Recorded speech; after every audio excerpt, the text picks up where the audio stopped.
The fluorescent lights of Metro Tech Solutions conference room seemed particularly harsh that morning. I adjusted my blazer, still a bit loose after my 3-month hospital stay, and tried to focus on my boss Richard Thompson's face as he delivered what he clearly thought was my professional eulogy. Performance issues, extended absence, company priorities. The words floated around me like leaves in autumn. But I wasn't really listening. Instead, I was thinking about the irony of it all. How just 6 months ago, I had landed MetroTech its biggest medical technology contract in history, the very contract that had eventually saved my life. My name is Emily Chen, and at 34, I never expected to be both a cutting-edge biomedical engineer and a cancer survivor in the same year. But life has a way of writing stories we never see coming. Are you even listening, Emily? Richard's sharp tone cut through my thoughts. His perfectly pressed suit and manicured nails screamed of the success he'd built on others' work, my work. Yes, Richard, I understand perfectly. My voice was calm, steadier than I expected. You're terminating my position due to my extended medical leave. He smiled, that practiced corporate smile that never reached his eyes. Let's call it a mutual parting of ways. Your condition has clearly impacted your ability to maintain the standard of excellence MetroTech demands. Around the conference table, my colleagues, people I'd worked alongside for 5 years, suddenly found their notebooks fascinating. All except Jessica from marketing, who couldn't quite hide her smirk. She'd been gunning for my project director position since day one. Your medical leave has cost the company significant delays, Richard continued, warming to his theme. The Morgan Hospital contract alone has been proceeding exactly on schedule. I interrupted quietly, as per the weekly reports I submitted from my hospital bed. Richard's jaw tightened. He hated being interrupted. Reports that needed extensive revision and oversight. Jessica has been instrumental in keeping things on track. Ah, there it was. Jessica's smirk widened into a full smile. I thought about the nights I'd spent in my hospital room, laptop balanced on my knees, refining the neural interface algorithms for the new surgical guidance system. The nurses had scolded me, saying I needed rest. But the work had given me purpose during the darkest days of my treatment. Of course, I said, reaching for my laptop bag. I'll clean out my office immediately. That would be best. Richard stood, signaling the end of the meeting. Security will escort you. Standard procedure, you understand. As if I might what? Steal the technology I'd invented? The irony would have made me laugh if it weren't so painful. I was halfway to the door when it swung open and my heart nearly stopped. Dr. Catherine Morgan, Chief of Surgery at Morgan Memorial Hospital and our $50 million contract holder, stood in the doorway. Her elegant gray suit contrasted sharply with the memory I had of her in surgical scrubs, leaning over me 4 months ago, telling me they'd caught the cancer just in time. Emily. Her warm smile froze as she took in the scene. The security guard, my laptop bag, Richard's carefully blank expression. I hoped I'd find you here. I wanted to discuss the neural response modifications you suggested during your last treatment session. They're absolutely brilliant. Richard's head snapped up. Treatment session. Dr. Morgan's eyebrows rose. Yes, Emily didn't tell you. She refined the entire surgical guidance interface during her chemotherapy. Said all that time in the scanner gave her new insights into neural mapping. She turned to me. Those modifications you suggested, they've reduced surgical error rates by 47% in initial trials. The medical board is astounded. The silence in the room was deafening. I could practically hear the gears turning in Richard's head as he realized what he'd done, what he'd lost. Emily was just, he began, being fired. I finished for him. For taking too much medical leave, while redesigning your surgical system. During my cancer treatment, at your hospital, each period felt like a nail in Richard's professional coffin. Dr. Morgan's warm smile turned arctic. Is that so? She placed her briefcase on the conference table with deliberate care. Well, that's fascinating timing, considering I came here today to discuss expanding our contract. The medical board was so impressed with Emily's innovations. They wanted to implement the system across our entire hospital network. $100 million deal minimum.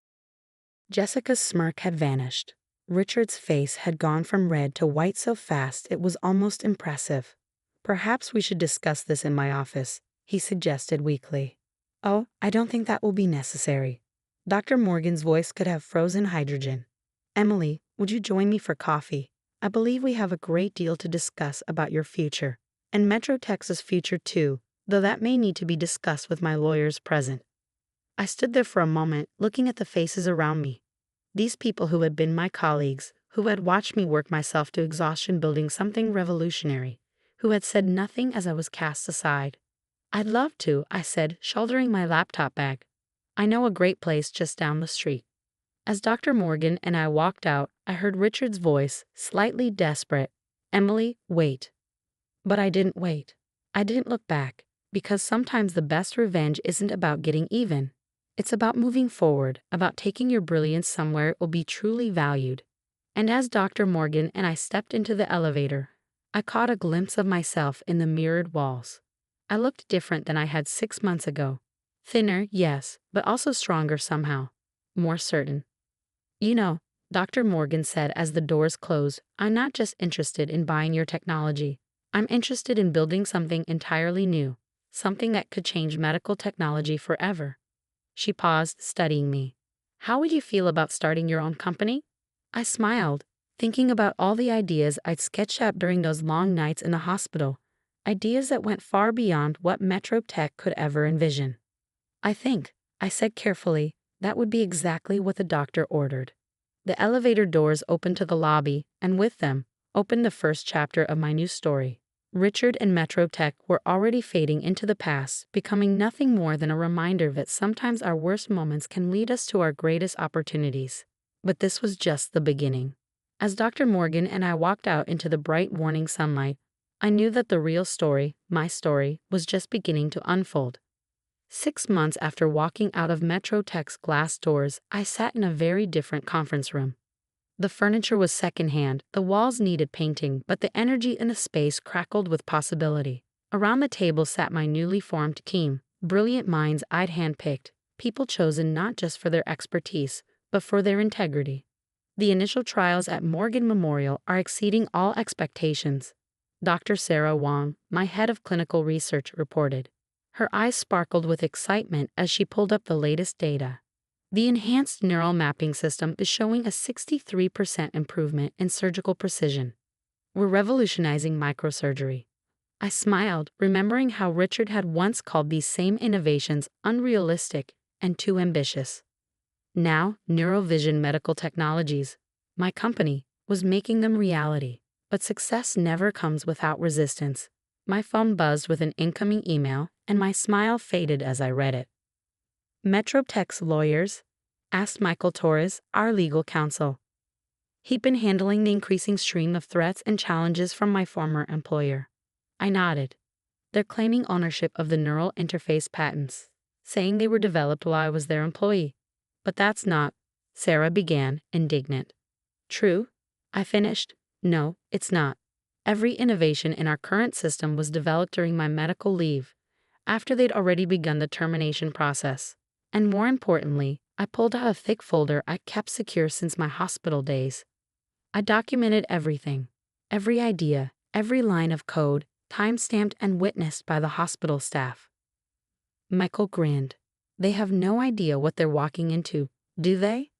Before I could answer, my assistant rushed in. Emily, you need to see this. She handed me her tablet, open to a tech industry news site. The headline made my blood boil. Metro Tech announces revolutionary neural surgery system. Below was a photo of Richard and Jessica at a press conference, standing proudly before a system that looked suspiciously like an early prototype of mine, the one I'd left behind. They're trying to beat us to market, Sarah said, reading over my shoulder, with an inferior copy of your work. I should have been angry. Instead, I felt an odd sense of calm. They're desperate, I said. They know we're close to FDA approval. They're trying to undermine us before we can launch. What do we do? Asked James Chen, our head of development. He'd left a cushy job at a major tech firm to join my startup, believing in my vision. I stood up, walking to the whiteboard where we'd mapped out our development timeline. We don't change a thing. We stay focused on building something better. I turned to face my team. They're fighting the last war. We're creating the future. The next few weeks were intense. While MetroTech made splashy announcements about their innovative system, we quietly continued our work. Dr. Morgan's hospital network provided invaluable real-world testing opportunities, and each success strengthened our position. Then came the day that changed everything. I was in the lab, fine-tuning the neural response algorithms, when Dr. Morgan called. Her voice was urgent. "Emily, how quickly can you get to the hospital? We have an emergency case, a young girl with a brain tumor. The conventional surgical approach is too risky." I glanced at the prototype we'd been testing. The system isn't fully certified yet. The FDA has granted emergency approval for this case. The family's desperate. They've heard about our trial results. 2 hours later, I stood in Morgan Memorial's advanced surgical suite, watching as Dr. Morgan used our system to navigate through the delicate tissues of 8-year-old Sophie Martinez's brain. The neural interface provided unprecedented precision, showing pathways and dangers invisible to the naked eye. The surgery lasted 9 hours. When Dr. Morgan finally emerged, her smile told us everything we needed to know. "Complete success," she announced to the waiting family. "The tumor is gone, with minimal impact to surrounding tissue." As the parents wept with joy, I felt a hand on my shoulder. It was Dr. Morgan. "This," she said quietly, "is why we do what we do." The success story spread rapidly through the medical community. While MetroTech was holding press conferences, we were saving lives. Other hospitals began reaching out, asking to be part of our trials. Then came the morning of MetroTech's big product launch. I was surprised to receive an invitation. Clearly a power play on Richard's part, a chance to show off his victory. I decided to attend. The hotel ballroom was packed with media, investors, and medical professionals. Richard took the stage, confident as ever. "Today, MetroTech revolutionizes surgical technology," he began. I sat quietly in the back, watching as he demonstrated their system. It was exactly what I feared, a rushed, superficial copy of my early work. As he walked through the features, I could see the flaws, the corners cut, the safety issues they hadn't even recognized. During the Q&A, a hand raised in the middle of the room.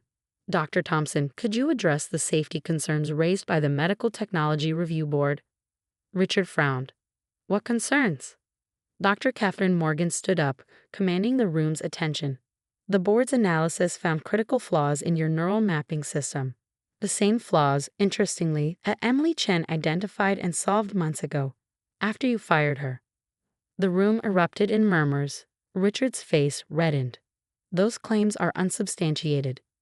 "Actually," another voice called out, Dr. Wong, standing by the door, "they're extensively documented. We've submitted comprehensive safety studies to the FDA comparing your system's approach with our corrected methodology." "Your system?" Richard sputtered. That was my cue. I stood up. "Yes, Neurovision's system. The one that just saved Sophie Martinez's life last week. The one that's already been approved for expanded trials across 6 major hospital networks." The room's attention shifted to me. Foams came out as reporters recognized the story unfolding before them. "Would you care to explain the differences between the systems?" asked a journalist in the front row. I walked to the stage, each step measured and confident. Richard had no choice but to step aside. For the next 20 minutes, I walked through the technical details, the safety innovations, the real-world results. I didn't need to attack MetroTech's system, its flaws were self-evident in comparison. In conclusion, I said, medical technology isn't about being first to market. It's about being best for patients. Every innovation in our system comes from real experience, including insights gained during my own battle with cancer, a battle that MetroTech considered too inconvenient to accommodate. The silence in the room was deafening. Then, from the back, someone began to applaud. The sound spread until it filled the ballroom. I looked at Richard, standing forgotten at the side of the stage. He wouldn't meet my eyes. In the weeks that followed, MetroTech's stock took a significant hit. They withdrew their system for further development. Jessica resigned. Richard was quietly moved to a less visible position. But I barely noticed. I was too busy building something that mattered. 1 year to the day after my firing, I stood in our new headquarters, a renovated research facility with state-of-the-art labs and a view of the city. Dr. Morgan had become our board chair, helping guide our expansion into new areas of medical technology. Our team had grown to over 100 people, each chosen for their brilliance and their heart. On my desk sat a frame containing my original termination notice from MetroTech, next to a recent headline: Neurovision Technologies Revolutionizes Surgical Care. CEO Emily Chen named Medical Innovator of the Year. But my favorite moment came later that week, during a routine surgery using our system. As I watched from the observation room, a young resident turned to me and asked, "How did you even think of this approach?" I smiled, remembering those long nights in the hospital when what seemed like the end of my career had actually been the beginning of something far greater. Sometimes, I told her, the best innovations come when you're forced to see things from a completely new perspective. And as I watched our technology help guide another successful surgery, I realized that the greatest revenge against those who try to diminish you isn't proving them wrong. It's soaring so far beyond their limited vision that they become nothing more than a tiny footnote in your story of success. The lawsuit from MetroTech was eventually dropped. They couldn't fight against the overwhelming evidence and public opinion. Richard, I heard, started a consulting firm, though he carefully avoids any mention of his time overseeing medical technology development. As for me, I recently approved our company's new policy: unlimited medical leave for any employee battling serious illness, with guaranteed job protection and flexible work arrangements. Because sometimes the worst moments in our lives are made us feel our greatest accomplishments if we're just given the chance to prove it. Dr. Morgan still teases me about that day she walked into my trial. Best timing of my career, she says. I disagree. The timing wasn't lucky, it was inevitable.